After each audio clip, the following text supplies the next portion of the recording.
ലയിച്ചുപോയി.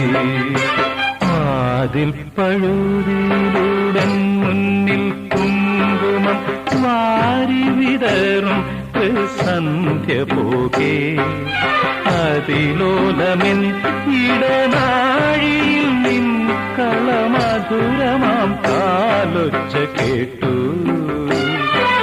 മധുരമാം കാലൊച്ച